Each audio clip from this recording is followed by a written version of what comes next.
The first light of morning spills over Manila Bay.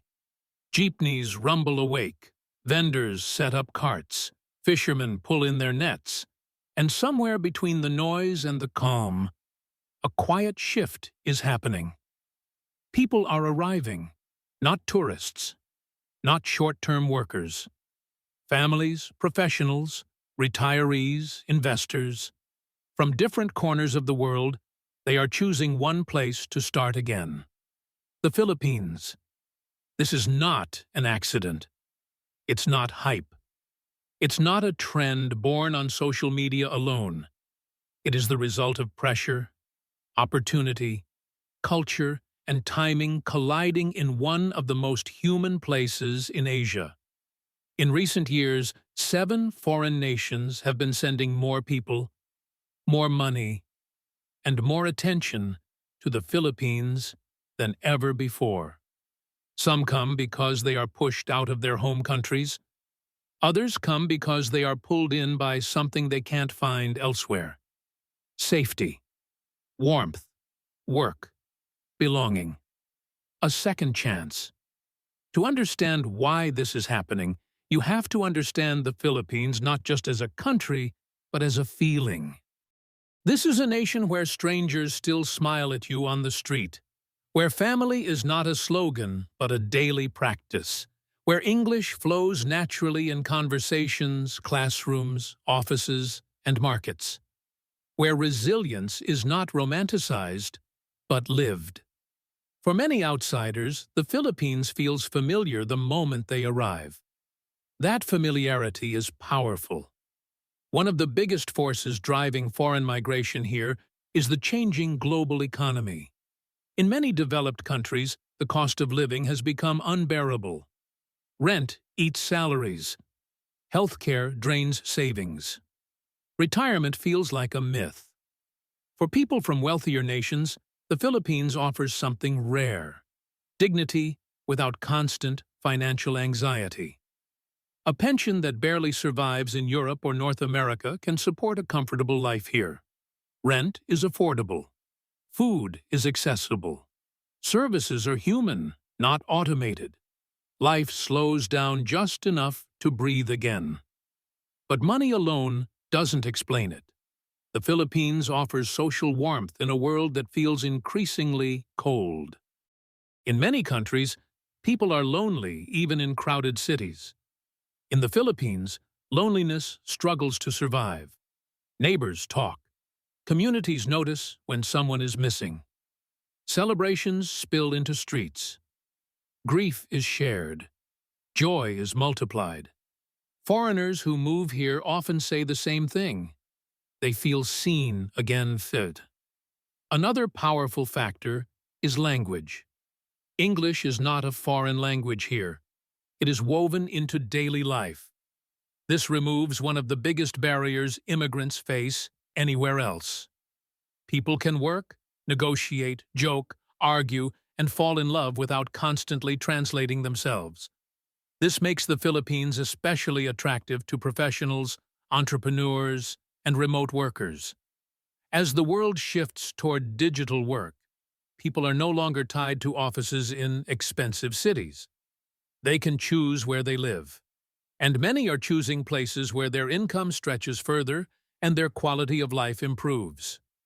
The Philippines offers fast-growing internet infrastructure, a young and tech-aware population, and a government increasingly open to digital economies. Co-working spaces are popping up in cities and even beach towns. Cafes double as offices. Meetings happen with ocean views. For some, it feels like freedom rediscovered.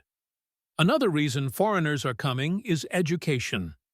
The Philippine education system, especially in private institutions, offers internationally competitive instruction at a fraction of the cost found elsewhere.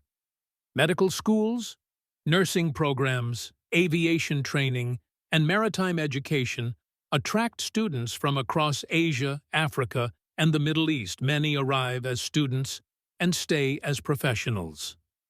Healthcare is another draw.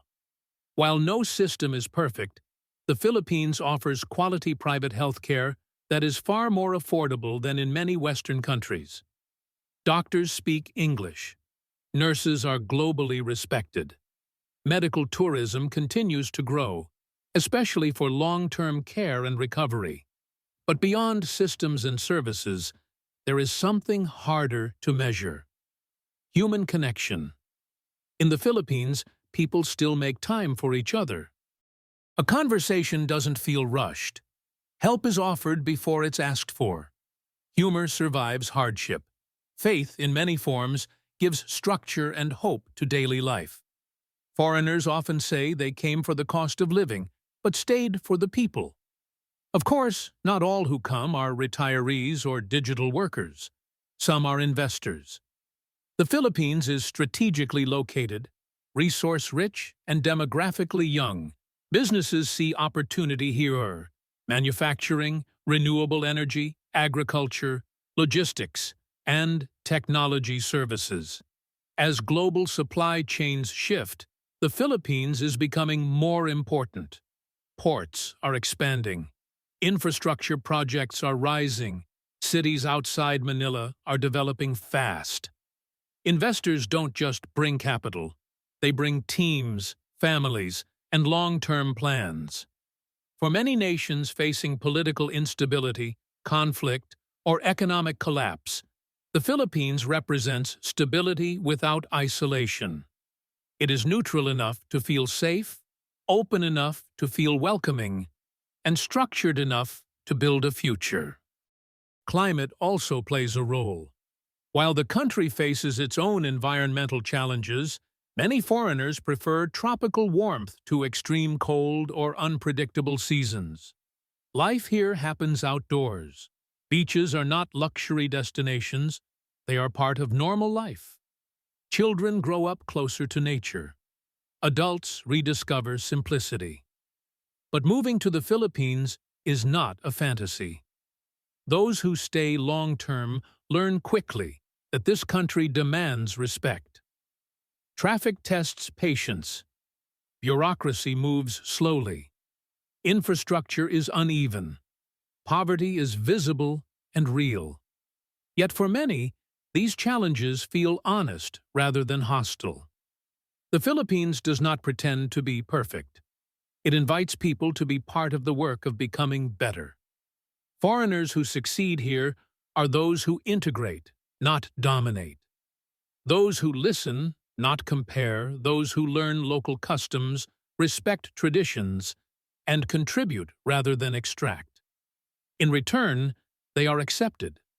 Across cities and provinces, mixed communities are forming. Foreigners marry locals, children grow up bilingual. Businesses blend global ideas with Filipino values.